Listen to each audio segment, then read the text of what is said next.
नमस्कार। आज की इस वीडियो में हम बात करने वाले हैं संधि के बारे में। जैसा कि मैंने आपको बताया था कि हम इस चैनल पर DSSB, KVS, NVS और जो भी अदर एग्ज़ाम्स है जिसमें हिंदी साहित्य या व्याकरण से प्रश्न पूछे जाते हैं, चाहे फिर वो HTET हो, CTET हो या फिर NET JRF हो, सभी एग्ज़ाम्स में ये लाभदायक है ये वीडियो आपके लिए।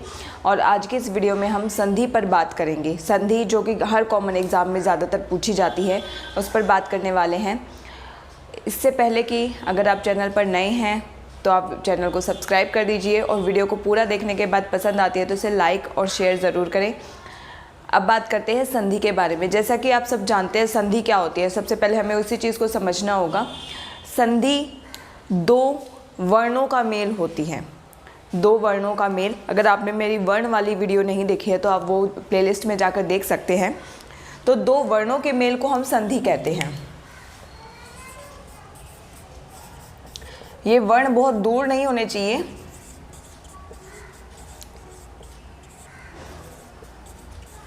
दो वर्णों के मेल को कहते हैं हम संधि। ठीक है, समीपवर्ती यानी जो पास पास जो वर्ण होंगे। अगर मैं दो शब्द लिख दूं यहाँ पर, जैसे कदा जमा अपि, मान लो मैंने ये दो शब्द यहाँ पर लिखे हैं, अलग अलग शब्द लिखे हैं। अब इनमें से कौन से वर्णों के मेल को हम संधि कहेंगे वो आपको समझने की ज़रूरत है। तो दो समीपवर्ती वर्ण यानी जो बिल्कुल पास पास हो, जैसे कि लास्ट में अगर यहाँ पे प्लस का निशान है तो हम ये लास्ट वाला स्वर देखेंगे, वर्ण देखेंगे, और इसमें सबसे पहले वाला वर्ण देखेंगे। अब इन दोनों वर्णों के मेल से जो भी संधि बनेगी उसको हम कहते हैं संधि। ठीक है, उन दोनों को मिलाकर फिर हम एक शब्द का निर्माण करेंगे, वो होगी हमारी संधि। और अब हम बात करेंगे कि संधि कितने प्रकार की होती है। प्रकार, ठीक है, संधि के प्रकार हम देख रहे हैं। तो संधि कितने प्रकार के? तीन प्रकार की। पहली है स्वर संधि, उसके बाद आती है व्यंजन संधि,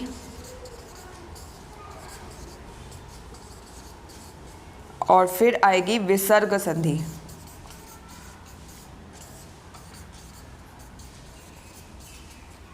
ठीक है, हम तीनों ये बारी बारी से पढ़ने वाले हैं इस चैनल पर।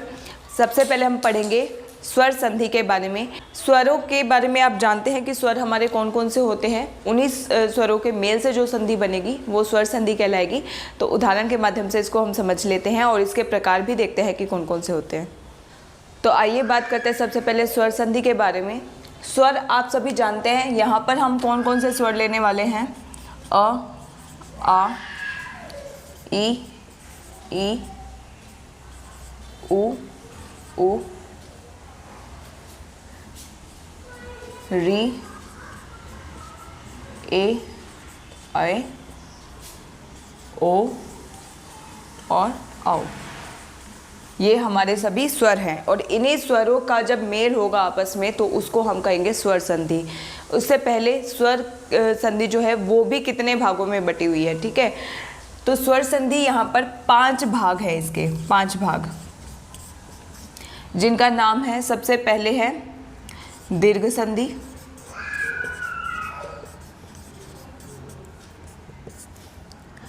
फिर आ जाती है आपकी गुण संधि,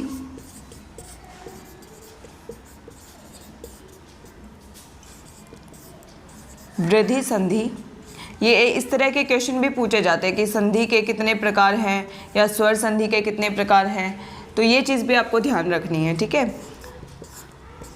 नेक्स्ट है यण संधि, और नंबर 5 पे अयादि संधि।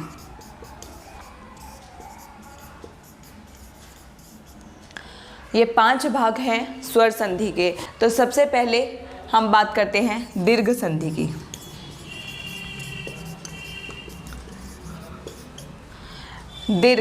दीर्घ के नाम से ही आपको जैसे पता है कि दीर्घ का मतलब होता है बड़ा। तो यहाँ पर स्वरों को जोड़ करके उन्हें बड़ा स्वर बनाया जाएगा, यानी पेयर्स में, जोड़े में ये काम करेगा, ये आपको ध्यान रखना है। तो देखिए यहाँ पर सिमिलर जो आपको दिख रहे हैं स्वर, जो भी सेम स्वर है ना, उनका जोड़ा बनाया जाएगा। जैसे कि हम बात करते हैं सबसे पहले अ और आ की। अ या फिर आ, एक पेयर ये हो गया। दूसरा ई और ई, ई ई। ठीक है, फिर बात करते हैं ऊ और ऊ, ऊ ऊ। नेक्स्ट बात करते हैं री, री। ठीक है, इसकी बात करेंगे हम। ये हो गया हमारा स्वर संधि। अब ये काम कैसे करता है, तो देखिए जो पहला शब्द, जैसे मैंने आपको बताया था ना कदा अपी का उदाहरण देकर के, जो पहला शब्द होगा उसके अंत में अ और आ आना चाहिए। ठीक है, और जो दूसरा शब्द होगा उसकी शुरुआत में भी अ या फिर आ आना चाहिए। सेम पेयर होना चाहिए दोनों साइड। जब सेम पेयर होगा तो ये मिलकर दीर्घ हो जाएगा, यानी आ में बदल जाएगा। अ और अ आ गए तो भी आ में बदलेगा, अ और आ गया तो भी आ में बदलेगा, आ के साथ अ आ जाता है तो भी आ में बदलेगा, और आ के साथ आ जाता है तो भी आ में ही बदलेगा। यानी इस पेयर में से कोई भी स्वर पहले शब्द के अंत में और दूसरे शब्द की शुरुआत में आने पर वो दीर्घ हो जाएगा। दोनों तरफ जब सेम पेयर होगा तो वो दीर्घ संधि का उदाहरण होगा। उसी तरह से ई की बात करें तो इसके साथ भी ये, जब पहले शब्द के अंत में ई या ई आपको देखने को मिले और दूसरे शब्द की शुरुआत में भी आपको ई और ई ही देखने को मिले, ठीक है, फिर चाहे ये ई के साथ छोटी ई हो, ई के साथ बड़ी ई हो, बड़ी ई के साथ छोटी ई या बड़ी ई के साथ बड़ी ई हो, लेकिन ये मिलकर दीर्घ हो जाएगा, यानी बड़ी ई में बदल जाएगा। नेक्स्ट हम बात करते हैं ऊ और ऊ के पेयर में। इसके साथ भी सेम पेयर आने पर, सेम स्वर आने पर ये भी बड़े में परिवर्तित हो जाएगा, यानी दीर्घ में बदल जाएगा। अब इधर बात करें कि हम दोनों तरफ अगर री है, यहाँ दोनों तरफ री ही होना चाहिए। ठीक है, दोनों तरफ री है तो ये पलट के री में ही बदल जाएगा। ये होगा हमारा दीर्घ संधि, यानी छोटा स्वर हो उसी जोड़े का, उसी पेयर में छोटा हो या बड़ा हो, आपका वो बदल के बड़ा बन जाएगा। और इसको हम समझते हैं कुछ उदाहरणों के माध्यम से।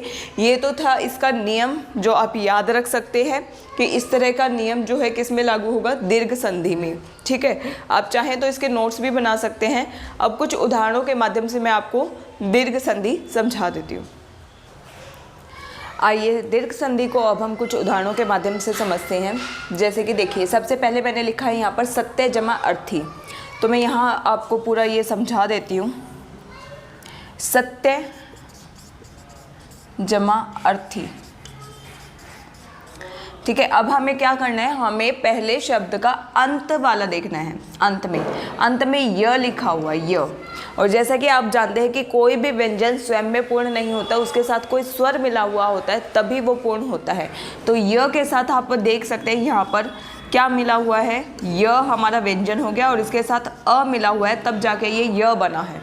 ठीक है, और हमें लेना है अपने स्वर को, इस अ व्यंजन के साथ जो हमारा स्वर मिला है अ, इस स्वर को हमें लेना है। ये हो गया हमारा पहले शब्द का अंतिम स्वर, ठीक है, और दूसरे शब्द का पहला स्वर हमें लेना है, यानी अ। ठीक है, अ यहाँ पर लिख देती हूँ मैं अ। अब इस अंतिम स्वर के साथ जब दूसरे शब्द का पहला स्वर जो मिलेगा, अगर ये दोनों सेम पेयर में हैं, सेम जोड़े में हैं, तो ये मिलकर क्या हो जाएगा, दीर्घ हो जाएगा, यानी आ हो जाएगा, है ना। यही हमने रूल में पढ़ा था दीर्घ संधि में, जब सेम पेयर होंगे तो वो दीर्घ में बदल जाएगा। और अब ये शब्द कैसे बनेगा, अब देखिए ये वाला अ हमारा इस आ के अंदर मिक्स हो गया, इसका भी अ आ के अंदर मिक्स हो गया। हमारे पास क्या बचा, हमारे पास बचा सत्य, जिसमें य आधा है। ठीक है, य आधा है, इसके साथ हमारा आ जुड़ेगा, और इधर हमारे पास बचा था ये अ हमने हटा दिया था, ये बचा था हमारे पास थीर। अब ये सब मिक्स करके लिखना है हमें। देखिए सत्य, ये य हमारे पास आधा व्यंजन है, आधे व्यंजन के साथ जब कोई भी स्वर मिलता है तो वो स्वर उसे पूरा करता है और अपनी मात्रा भी उसको देता है, ये आप जानते हैं। तो इसको हम मिक्स करते हैं, सत्या, य के साथ आ मिलेगा तो ये या बन जाएगा, और जो हमारा अंत में बचा था थी, सत्यार्थी, ये बन गया हमारा नया शब्द। तो आई होप आप समझ गए हैं कि किसी भी शब्द को संधि, उसकी संधि कैसे करनी है और संधि विग्रह कैसे करना है, उसको अलग अलग कैसे करना है, कैसे पहचानना है कि उसमें कौन सी संधि है। तो ये हो गया दीर्घ संधि का पहला उदाहरण। कुछ और उदाहरण के माध्यम से हम समझ लेते हैं। सभी में ऐसे ही करना है आपको। अगर आप तोड़कर देखेंगे उसे ध्यान से तो बहुत इजीली आप संधि को पहचान सकते हैं और दूसरी संधि बना सकते हैं। नेक्स्ट है हमारा शब्द धर्म प्लस आत्मा। अब यहाँ पर भी आप देखिए लास्ट में धर्म, धर्म को अगर हम तोड़ के लिखें तो ये ऐसे लिखा गया है, आधा र और म। अब इस म के अंदर क्या मिक्स है, व्यंजन हमारा आधा हो गया और साथ में अ मिक्स है।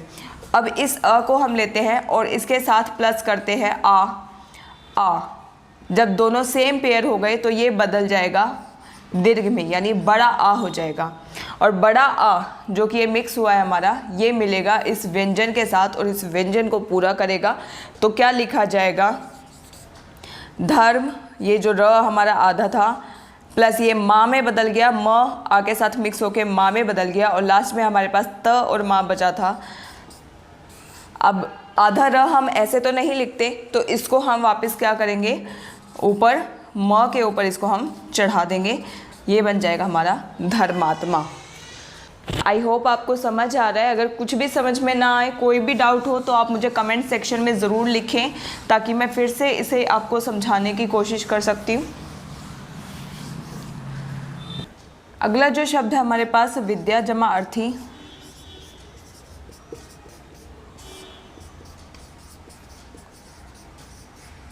विद्या जमा अर्थी में भी सेम करना है आपको। यहाँ पर हमारे पास आ है, आ,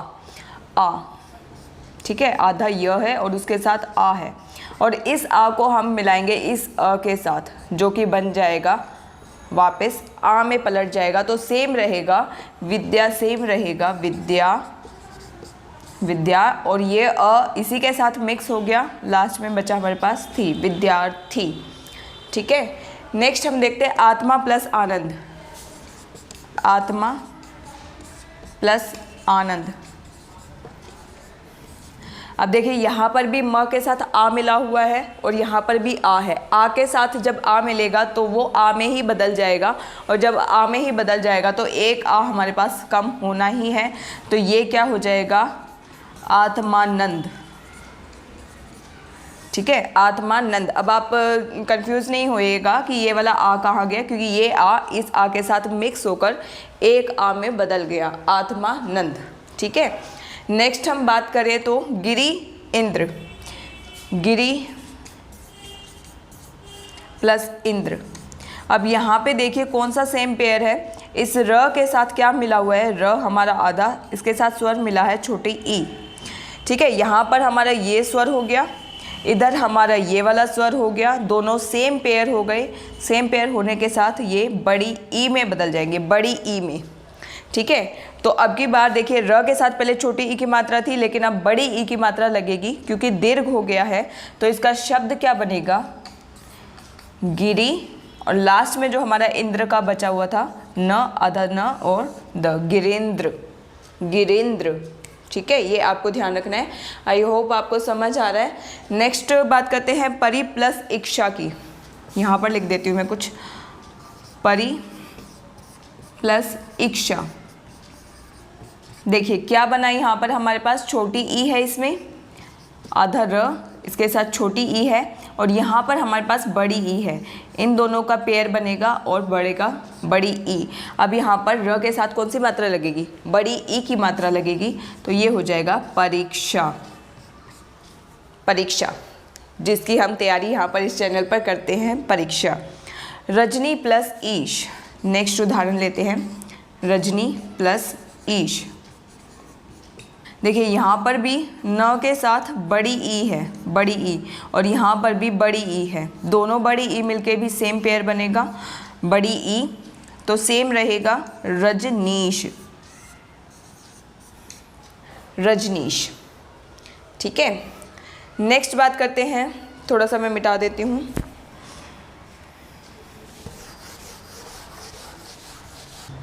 आइए बात करते हैं कुछ और उदाहरण जिसमें है गुरु प्लस उपदेश।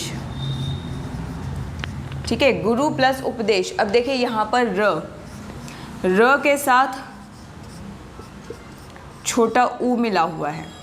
अब देखिए र की मात्रा कैसे लगती है, हमें ऐसे लगाते हैं ना, लेकिन पहचान कैसे हो कि ये मात्रा छोटे ऊ की है या बड़े ऊ की? तो देखिए जब र के साथ हम ऐसे मात्रा लगाते हैं तो ये छोटे ऊ की मात्रा होती है, और र के साथ जब हम ऐसे करके ऐसे मात्रा लगाते हैं तो ये बड़े ऊ की मात्रा होती है। ये आपको ध्यान रखना है, ठीक है। जब हम मात्रा को सीधे सीधे लगाएंगे बिना घुमाए तो छोटे ऊ की मात्रा होगी, और जब हम थोड़ा सा उसे घुमा के लगाते हैं तो वो बड़े ऊ की मात्रा होती है। ये इसकी पहचान होती है कि र के साथ छोटी मात्रा लगी है बड़ी। तो यहाँ पर छोटी मात्रा है र के साथ छोटा ऊ। इधर से हम पहला स्वर देखते हैं अपना, ये कौन सा? सेम पेयर हो गया। देखिए यहाँ भी ऊ है, वहाँ भी ऊ है, सेम पेयर हो गया। तो ये क्या हो जाएगा? दीर्घ में बदल जाएगा, बड़ा ऊ हो जाएगा। और शब्द क्या बनेगा हमारे पास? र के साथ अब बड़ी मात्रा लगेगी, देखिए बड़ी, ठीक है। तो गुरुपदेश, गुरुपदेश। नेक्स्ट बात करते हैं मंजू प्लस उषा, मंजू प्लस उषा। अब देखिए यहाँ पर ज के साथ ऊ है हमारे पास पेयर में, ज, और इसके साथ पेयर में है ऊ, और इधर हमारे पास बड़ा ऊ है, दोनों मिलके सेम पेयर हो गया, बड़े ऊ में बदल जाएगा। अब मात्रा ज के साथ कौन सी लगेगी? तो वो बड़े ऊ की मात्रा लगेगी, मंजूषा, मंजूषा। नेक्स्ट बात करते हैं पितृ प्लस ऋण, पितृ प्लस ऋण। अब देखिए री का तो कोई पेयर नहीं है, री अपने आप में ही एक स्वर है, और दोनों तरफ री होना चाहिए, हमें इस बात का ध्यान रखना है। दीर्घ संधि के लिए दोनों तरफ री होना चाहिए। इधर भी आप देख सकते हैं त व्यंजन के साथ री मिक्स है, और इधर ये हो गया हमारे पास, इधर दूसरे शब्द में पहला स्वर री हो गया, सेम हो गए, तो ये री ही रहेगा, इसमें कोई परिवर्तन नहीं रहेगा, ये सेम रहेगा। तो शब्द क्या बनेगा हमारे पास? पितृण, पितृण। ये दोनों री मिलके एक में बदल जाएंगे और शब्द हो जाएगा पितृण। तो ये तो था आज की दीर्घ संधि के बारे में। उम्मीद है आपको दीर्घ संधि अच्छे से समझ आ गई है, और अगर वीडियो पसंद आई है तो इसे लाइक और शेयर करें। आज की वीडियो में इतना ही। नेक्स्ट वीडियो में हम बात करने वाले हैं स्वर संधि के दूसरे भाग यानी गुण संधि के बारे में, और ऐसे ही बारी बारी करके हम सभी संधियों को समझने वाले हैं। तो उम्मीद है आपको आज की वीडियो पसंद आई है। अगर कोई भी डाउट है आपका तो आप नीचे कमेंट सेक्शन में ज़रूर लिखिए, मैं उसको नेक्स्ट वीडियो जब भी बनाऊँगी तो आपका डाउट उसमें क्लियर करने की कोशिश करूँगी। तो मिलते हैं नेक्स्ट वीडियो में। अगर चैनल पर नए हैं तो इसे सब्सक्राइब ज़रूर करें, लाइक और शेयर करें। धन्यवाद।